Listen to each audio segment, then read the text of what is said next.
In this video have proven track records of turning round very difficult pubs. They have taken on some of the worst pubs and clubs in the country and turned them into some of the best. Not surprisingly, these are the people that other licensees go to for advice. So whether you are new to this business or have been running licensed premises for years, this documentary can help you prevent the problems that can damage your trade and your reputation.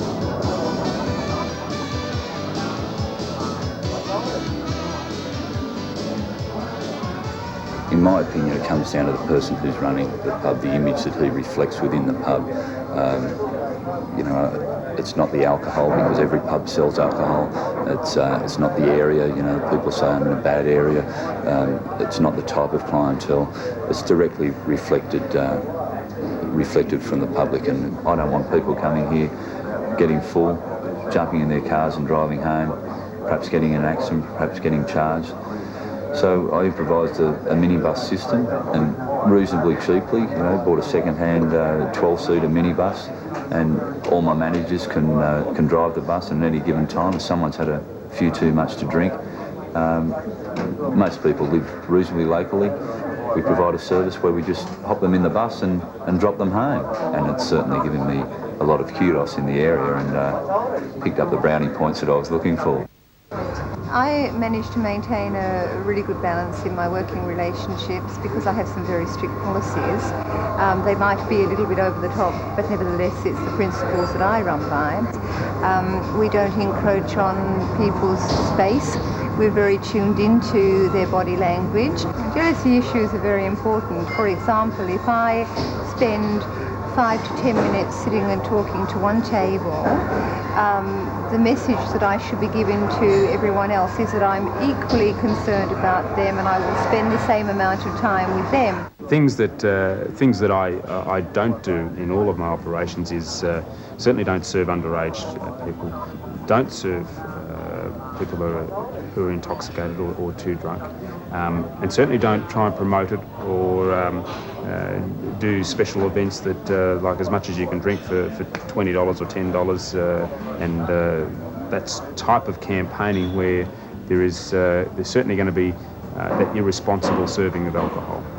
To an extent, people say that I overdress, but I mean, you are at people's service, you are the steward, you should be obvious, you should take some care in your appearance and try to present yourself as an obvious figure in the environment, to make yourself recognisable, move amongst the people, talk to them, get to know them. If you manage to look after their wants and needs, over time they respect that. Most people have some idea that there's a speed limit. I mean, they're socially conditioned in every direction. There's all kinds of rules and regulations in society.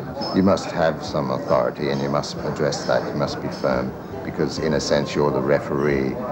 You've got the whistle, and if people lose respect for the referee in a game of football, the game degenerates into an all-in brawl. I mean, I was reasonably lucky in the fact that I had an exceptional teacher in John Franks, who's the owner of the Wollongong Bay Hotel, and I began down there doing security for him, and then worked my way up the ladder, and that whole time was being taught the importance of responsibility and responsible service, and being accountable for what happens within your pub. If women walk into a hotel and there's foul language and misbehaviour, they're not going to stay, so in the end, your business is going to suffer. If there's a feeling of aggression in the air for the night, then that particular night you'll find that the crowd will leave early and they won't behave, so all of these things work against you, so you're much better off, just from an economical sense as well, apart from the heartache, is that it's good for your business if you can avoid all this aggression and fighting.